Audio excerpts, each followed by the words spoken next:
sometimes. She was Australia's golden girl, beautiful, gifted, and loved by an entire nation. But when Delta Goodrem fell in love with Brian McFadden, the man the tabloids had already crowned as a walking scandal, everything changed.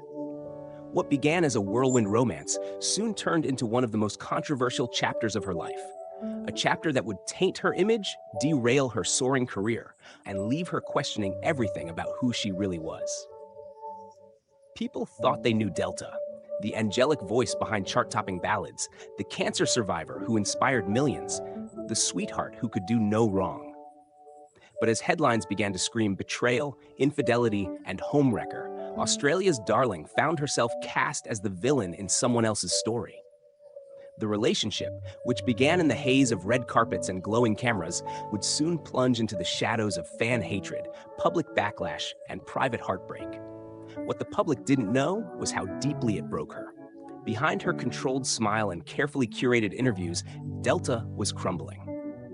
The world saw a pop star holding hands with a former boy band idol, but they didn't see the isolation, the identity loss, or the years she later described as a blur where I forgot myself.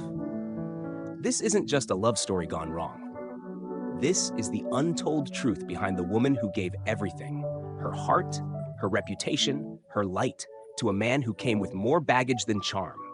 A story of a national icon who fell in love, lost herself, and had to claw her way back from the wreckage, while the entire world watched. Delta Goodrem emerged in the early 2000s as more than just a rising star. She was the very embodiment of Australian hope and grace.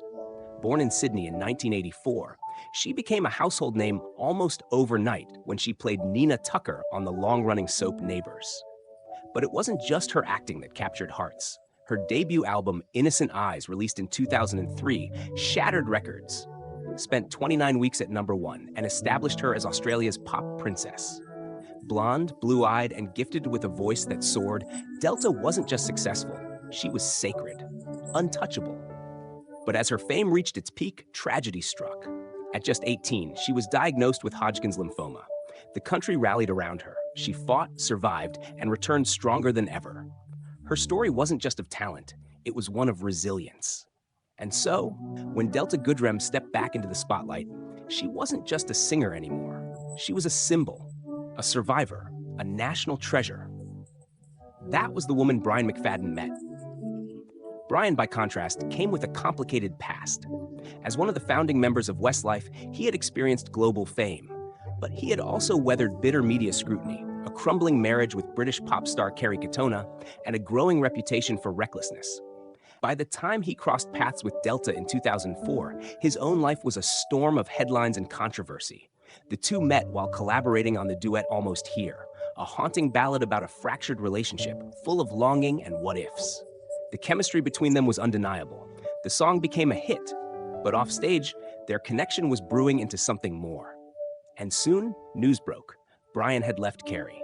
He was with Delta now. The backlash was immediate and brutal. The timing was too close, too convenient. Delta was accused of being the other woman. She, who had once been universally adored, suddenly became a target of disdain. Paparazzi hounded her. Online forums lit up with venom. Even some of her most loyal fans questioned her choices. What made it worse was Delta's silence. She refused to feed the gossip, choosing instead to retreat, to keep the pain private. But her public image suffered. Gone was the girl next door. In her place was a woman in love with a man the tabloids painted as toxic. And yet, she stayed. For nearly 7 years, she was by Brian's side, through failed music ventures, stalled career attempts, and more than one public embarrassment. For the first time, Delta's career plateaued. Her releases were sporadic, her once dominant presence in the charts faded. Some blamed the evolving music industry, others blamed Brian. Delta, however, never pointed fingers. She kept defending the relationship in interviews, speaking softly about love, trust, and personal growth. But between the lines, there were cracks, subtle hesitations, forced smiles, a quiet sadness that crept into her lyrics. What began as an artistic collaboration turned into a long-term romance that many now view as one of the most damaging relationships in modern Australian pop culture.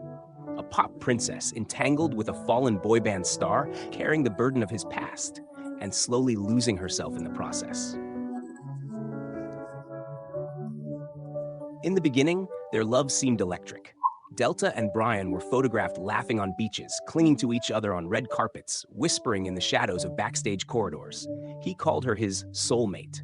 She said he made her feel safe and understood. The media, ever hungry, devoured it. For a time, there was something intoxicating about the pairing. The brooding Irishman with a checkered past and Australia's most beloved songbird, daring to love against the tide of criticism. But beneath the glamour, things began to fray. Brian was navigating the fallout of his divorce from Kerry Katona, a breakup steeped in scandal, drug accusations, and tabloid warfare. He had left behind 2 young daughters in the UK, and his absence would become a recurring wound in British media. Delta, by association, was dragged into the drama. She became not just his lover, but a perceived accomplice to a father's abandonment. It was an accusation she never addressed, but one that followed her like a shadow.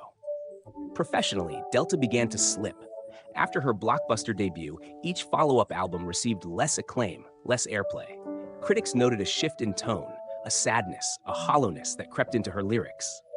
Mistaken Identity, her second album, was darker, rawer, written in the midst of chemotherapy and heartbreak. It was not the Delta the public had clung to, and many turned away.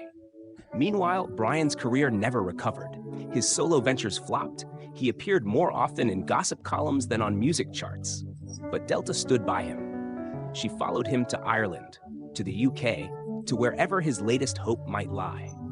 Friends would later whisper that she isolated herself, that she disappeared from industry events, from creative circles, from the very stage that had once been her sanctuary. There were signs of strain. In interviews, Delta's eyes darted when asked about her future. She'd speak in vague, diplomatic tones. Brian, always more reckless, often made headlines for brash statements, inappropriate jokes, or partying. In 2008, he appeared drunk during a live performance in Melbourne, a moment that deeply embarrassed Delta, though she laughed it off in public. Behind closed doors, it stung. The turning point came quietly. In 2011, after nearly 7 years together, they announced their split. No fanfare, no scandal, just a joint statement about going in different directions. But the damage had already been done. Delta would later confess in interviews that she had lost herself in that relationship, that she became someone she didn't recognize, someone trying to fix, to hold on, to endure. Her music during that time slowed to a trickle. Her creative spark dimmed. She stopped smiling the same way. For fans who had grown up with her, it was heartbreaking. The girl who once radiated purity and strength had become fragile, distant, ghost-like. And Brian, the man who had claimed to love her fiercely, moved on quickly, launching new projects, new romances, new headlines. Delta, by contrast, would go quiet for a while. She needed space, time, a return to self. But that fall, slow, subtle, devastating, had already rewritten her narrative. No longer just the golden girl. She had become something else, a woman marked by love, scarred by devotion, and left to rebuild from the ruins. For years, Delta Goodrem kept the truth buried under carefully rehearsed smiles and scripted interviews. She never spoke ill of Brian McFadden, not once. But those who were close to her, those who watched the light fade from her eyes during those years, knew that something far more devastating had unfolded behind the scenes than the public was ever told. In a rare moment of candor, years after the breakup, Delta revealed that the relationship had changed her at a cellular level. "I forgot who I was," she said. "I lost the joy I used to feel. I was surviving, not living." It wasn't just about a toxic love. It was about a slow, silent erosion of identity. For someone whose entire brand had been built on optimism and light, that admission was seismic. The dark truth is, Delta had been living in Brian's shadow. Not only was she trying to hold together a man whose past was unraveling, she was dimming herself to make room for his chaos. Her management was reportedly uneasy. Friends drifted. Invitations stopped coming. Fans turned cold. And still, she stayed. Those close to her described a woman growing increasingly anxious, insular, and creatively blocked. At one point, she reportedly scrapped an entire album because it no longer felt like her. In the years she was with Brian, she released only a fraction of the music she was once known for. The same woman who had dominated charts for months at a time had become silent, unseen. Behind closed doors, the emotional toll was immense. Brian's unpredictable nature, his own battles with relevance, and his erratic public behavior, all of it fed into a dynamic where Delta became the caretaker, the quiet supporter, the invisible one. And the media, ever eager to find a villain, painted her as cold, calculating, or worse, a thief of another woman's family. One of the most haunting moments came from a lyric she wrote shortly after the breakup. "You can't clip my wings and then ask me to fly." It wasn't just poetry, it was confession. Fans began to look back on old interviews, old footage, and realize the signs had always been there. The nervous laughter, the eyes that looked away too quickly, the deflections. In one televised appearance, Delta was asked if she ever saw herself getting married. Her smile faltered. "I don't know who I am in a relationship anymore," she whispered. The audience laughed, but it wasn't a joke. The media, for their part, had played a ruthless role. Tabloids labeled her a homewrecker, a diva, a manipulator. Fan forums erupted in vitriol, some accusing her of destroying a family, others mocking her for wasting her prime. What they didn't know, or didn't care to see, was that Delta had been bleeding quietly for years, sacrificing her truth for an image that was no longer hers. The moment of emotional rupture came in 2012 with the release of Sitting on Top of the World. The song was upbeat, radiant, but for those who knew, it was the sound of a woman reclaiming herself. The lyrics weren't about love. They were about liberation. Media began to shift. Sympathy replaced suspicion. The public realized what they had missed, that Delta hadn't fallen from grace. She had been pulled under by the weight of someone else's storm, and she had survived. But scars remain, and they show, not in her music, which returned stronger than ever, but in her eyes, wiser, more guarded, a little more distant than before. The girl they once adored had grown into a woman forged by pain.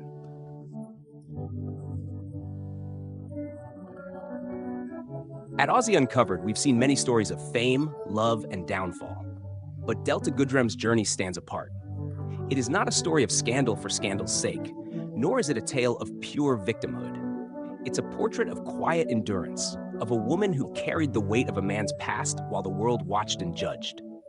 From our perspective, Delta's relationship with Brian McFadden wasn't just a romance, it was a turning point.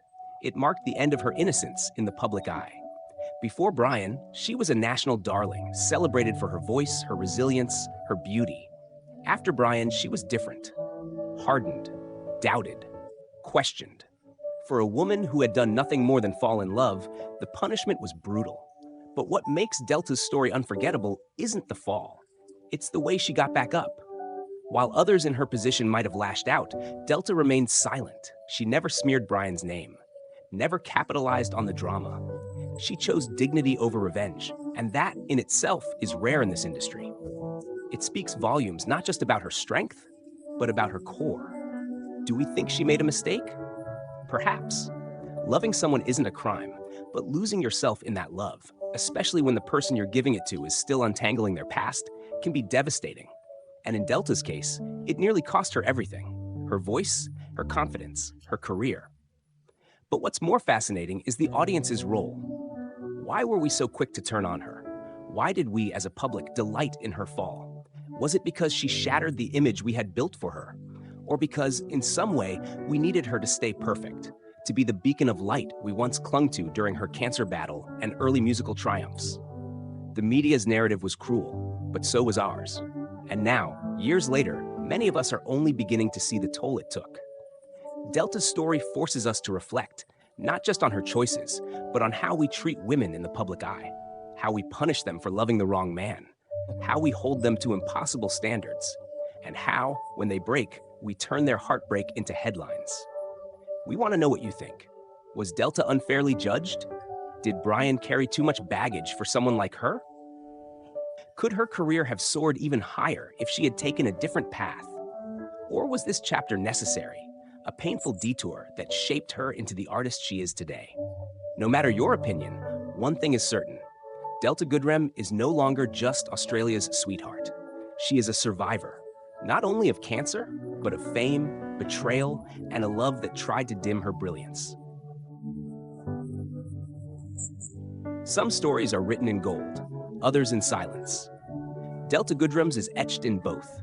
She was the girl who lit up the stage with purity, who sang ballads that comforted a nation, who beat cancer and rose like a phoenix.